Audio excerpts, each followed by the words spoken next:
Alors, j'ai beaucoup de plaisir à présenter la prochaine séquence. Tout d'abord, ça sera bien sûr, vous l'avez vu sur le tableau, Alice et Bob, qui a démontré qu'il faudrait 200 fois moins de qubits que ce que l'on pensait pour exécuter le fameux algorithme de Shor, capable donc de casser les protections actuelles de l'Internet et de l'informatique classique. Donc ça, c'est de quoi donner quelques sueurs froides aux responsables de la cybersécurité. Il y en a quelques-uns dans la salle. Et pour nous parler de ce sujet, nous avons le plaisir d'accueillir une jeune ingénieure, non pas de l'X ou de l'ESPCI, mais des arts et métiers. Et j'ai beaucoup de plaisir à ce que ce soit Chloé qui soit là. Donc Chloé Poibeau-Cantelli, qui est de la promo de mon fils, et qui nous présente Alice et Bob. Alice, c'est à toi.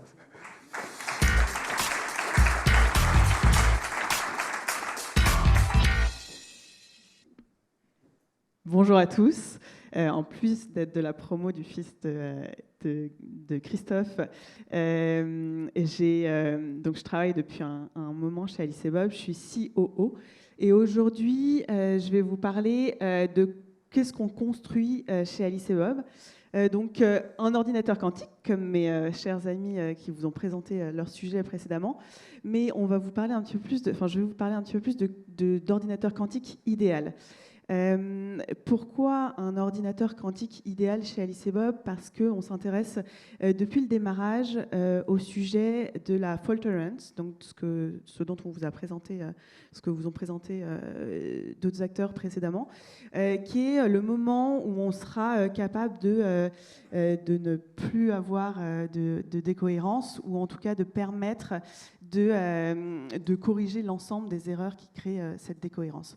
Donc sur la photo, vous voyez un bout de notre machine qui est en fait ce qu'on appelle notre sample holder, donc qui permet de mettre à l'intérieur de cette petite boîte, il y a notre puce. En l'occurrence, cette boîte-là permet de mettre notre puce de 16 qubits physiques, donc de qubits de chat. Je vous expliquerai un petit peu pourquoi on appelle ça des qubits de chat juste après, mais qui en fait qui permet de la connecter à l'ensemble du reste. Donc on fait du contrôle micro-ondes qui permet de pouvoir opérer cette puce à l'intérieur d'un cryostat. Alice et Bob, pour la petite histoire, donc c'est une start-up qui a été fondée en 2020 par Théo et Raphaël, donc Théo CEO et cofondateur et Raphaël CTO. Ils se sont rencontrés tous les deux en thèse à l'ENS. Et en fait, la création d'Alice et Bob se base sur la recherche de Raphaël pendant sa thèse au sein de l'ENS sur les qubits de chat. Donc les qubits de chat ont un intérêt particulier sur la correction d'erreurs, dont je reviendrai un petit peu plus tard. Aujourd'hui, on est plus de 90 employés. On a 2 bureaux, un à Paris et un à Boston. On a levé plusieurs millions d'euros. Ce qui est assez drôle, c'est qu'au démarrage, on était une start-up issue des laboratoires de recherche français, de plusieurs laboratoires de recherche. On a un écosystème qui est très dense. Pascal Sélénard en a parlé au démarrage. On a la chance en France d'avoir énormément de chercheurs qui travaillent sur le sujet du quantique. Et donc, on a un vivier qui est très dense. À la suite de la création d'Alice et Bob, fin 2020, donc un peu moins d'un an après la création d'Alice et Bob, on a AWS qui a annoncé, donc Amazon Web Services, qui a annoncé qu'il se lançait également dans la course au hardware quantique. Et sur quel type de technologie? En fait, sur la roadmap d'Alice et Bob. Donc, d'un seul coup, on avait un géant du web qui devenait concurrent d'Alice et Bob, donc, ce qui nous a poussé à d'autant plus accélérer nos développements R&D et de mise à accès à notre technologie sur l'ensemble de l'écosystème. Donc, à la fois via le cloud, à la fois via de l'accompagnement. Je pense qu'on travaille tous à peu près de la même manière sur ces sujets-là. Pour vous parler un petit peu d'erreurs, donc en fait le problème aujourd'hui pour construire un ordinateur quantique, on a tous ce problème, c'est le sujet des erreurs, qui sont en fait le principal problème, car pour faire tourner des algorithmes utiles qui résoudront les cas d'application des end-users, donc de Bouygues ou d'autres acteurs de l'industrie, il faut des calculs fiables avec une grande fidélité. Aujourd'hui, on vous en a parlé un petit peu avant, on est dans une ère qui s'appelle l'ère du NISC, donc Pre-Fault Tolerance, comme on l'appelle chez Alice et Bob, qu'on estime en fait avec des taux d'erreur qui sont encore trop hauts pour faire tourner tout type d'algorithme utile. Donc on commence à avoir des premiers cas d'usage, on peut faire tourner des bouts d'algorithmes, mais on n'a pas encore d'algorithmes complets qui vont plus vite qu'un ordinateur classique aujourd'hui. Notre intérêt chez Alice et Bob, et l'intérêt de l'ensemble des acteurs, c'est de passer à la phase suivante. Donc IBM, Xavier, juste avant, vous parlez de l'utilité quantique. Donc c'est une première phase. Et puis la deuxième phase sera d'arriver à un avantage quantique, donc avec une vraie preuve expérimentale d'accélération de calcul.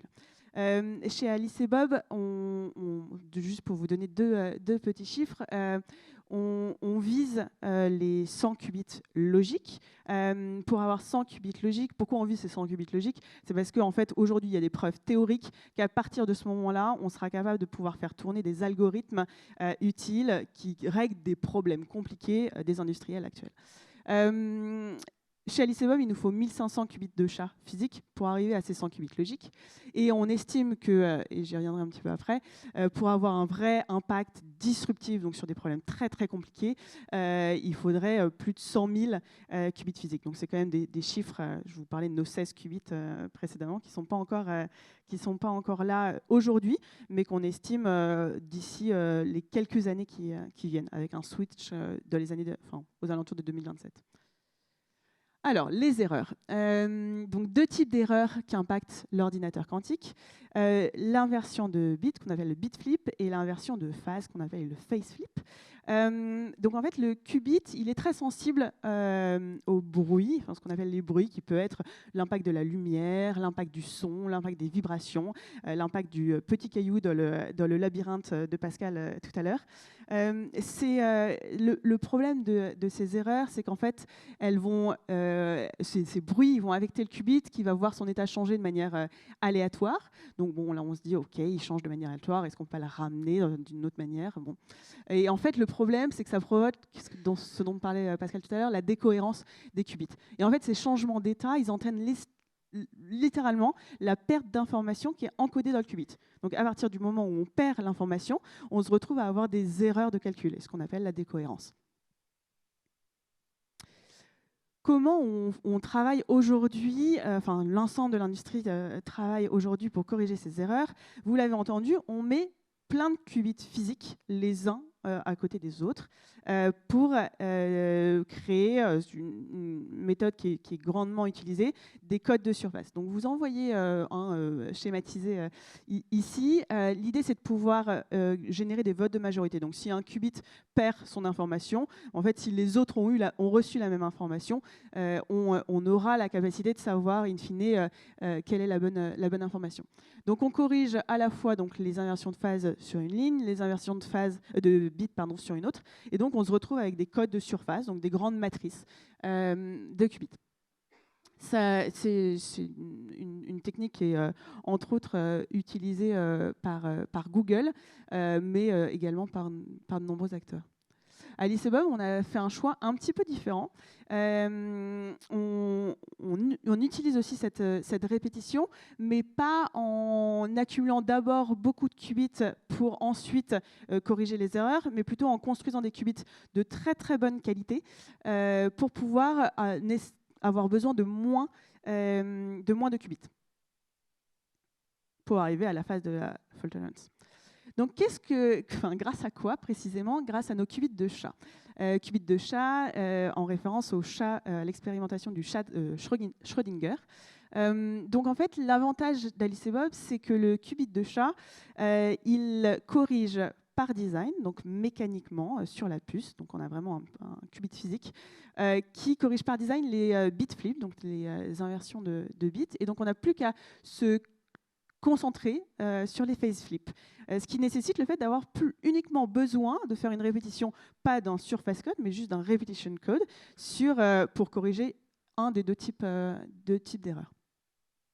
Quel est l'intérêt de faire ça? C'est évidemment de pouvoir réduire drastiquement le nombre de qubits pour avoir des machines utiles.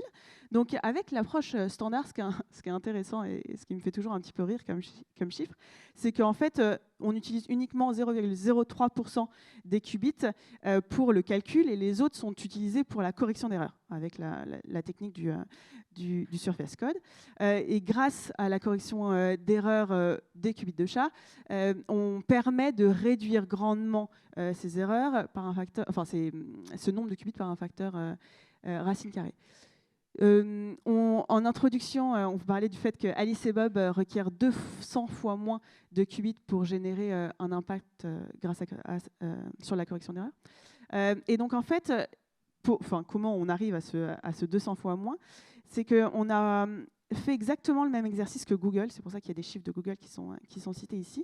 Google a publié un papier en 2023 sur l'algorithme de Shor, donc un papier théorique, se demandant combien de qubits physiques ils auraient besoin pour faire tourner l'algorithme de Shor. Donc l'algorithme de Shor, c'est l'algorithme qui fait peur parce que c'est l'algorithme qui casse l'ensemble de la cryptographie actuelle. C'est aussi un des algorithmes qui demande le plus de ressources en termes de qubits. Donc ce qui est intéressant, c'est que souvent on se dit si on peut faire tourner l'algorithme de Shor, on pourra tout faire tourner. Et donc c'est un bon outil de benchmark. Et donc ils sont arrivés à 20 millions de qubits. On a fait la même année exactement le même travail sur les qubits de chat, donc sur la technologie d'Alice et Bob. Et on arrivait donc l'année dernière à 350 000 qubits de chat par rapport aux 20 millions de qubits de Google.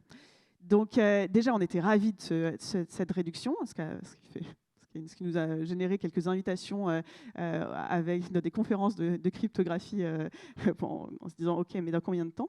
Et en fait, on a développé une nouvelle architecture en fin d'année dernière, en partenariat avec l'INRIA, sur laquelle on a publié un papier en début d'année qui nous permet de réduire encore ce chiffre et d'arriver à 100, aux alentours de 100 000 qubits de chat pour permettre de faire tourner l'algorithme de Shor. Donc ce qui est très intéressant avec cette réduction de qubits, parce que bon, soit on réduit le nombre de qubits, c'est qu'en fait, ça a plusieurs avantages. Ça a à la fois un avantage de rapprocher l'arrivée de l'ordinateur quantique, puisque génère de moins de complexité d'ingénierie, de maintien de la stabilité globale de la machine. Mais ça permet également de se dire qu'on aura des machines moins complexes. Sur la courbe du bas, vous voyez les évolutions qui se font en développement matériel quantique, donc avec réellement le nombre donc c'est grandement des puces fabriquées par IBM, qui fait un travail grandiose sur la qualité de la fabrication de ces puces, avec un grand nombre de qubits. IBM donc a produit une puce d'un peu plus de 1000 qubits, ce qui nous fait espérer, avec nos résultats théoriques, de se dire 100 qubits logiques chez Alice et Bob, ça représente 1500 qubits de chat. On ne les a pas aujourd'hui encore chez nous, mais au niveau ingénierie, ça nous paraît possible. Donc le défi au niveau de l'ingénierie est encore là, mais c'est un défi d'ingénierie et plus de physique. Et donc ça, c'est vraiment un point qui est assez intéressant. Tout à l'heure, on parlait d'efficacité énergétique, on parlait d'empreinte et de complexité de machine. Le fait d'avoir moins de qubits physiques a aussi des impacts sur ces sujets. Et donc enfin, vous l'avez compris, la machine d'Alice et Bob, elle n'est pas encore, enfin la machine qui réglera tous les problèmes n'est pas encore disponible, mais ce qu'on fait déjà aujourd'hui, c'est la même chose que les différents acteurs. Mais pourquoi? C'est parce qu'en fait, on pense que c'est essentiel que les end-users et que l'ensemble à la fois des chercheurs, des ingénieurs, des étudiants, des personnes dans l'industrie puissent être capables d'appréhender la révolution qu'on commence à vivre, d'appréhender les nouveaux paradigmes qui sont liés à ce sujet. Donc à la fois sur l'élaboration d'une stratégie quantique pour comprendre les enjeux, pour permettre d'identifier des cas d'usage. Sur tous ces sujets-là, on le fait avec différents acteurs de l'industrie. Et notre spécificité chez Alice et Bob, c'est de travailler sur la partie estimation de ressources quantiques, de pouvoir travailler avec un industriel, prendre son problème, le traduire en algorithme quantique et se dire, OK, combien de ressources on a besoin pour faire tourner cet algorithme, ce qui permet de pouvoir le placer sur un timing donné et se dire, bon, en fait, ce use case-là, certainement, si on se base sur l'ensemble des roadmaps des hardware players, ce sera un sujet pour 2032. Donc, on arrive à des estimations comme celle-ci. Et puis, évidemment, un accès cloud, parce exactement de la même manière que disaient nos amis de Candela précédemment, on pense que c'est essentiel d'avoir du retour sur nos technologies, du benchmark sur notre technologie, et donc à la fois via des émulateurs et via des puces physiques. Voilà. Merci beaucoup.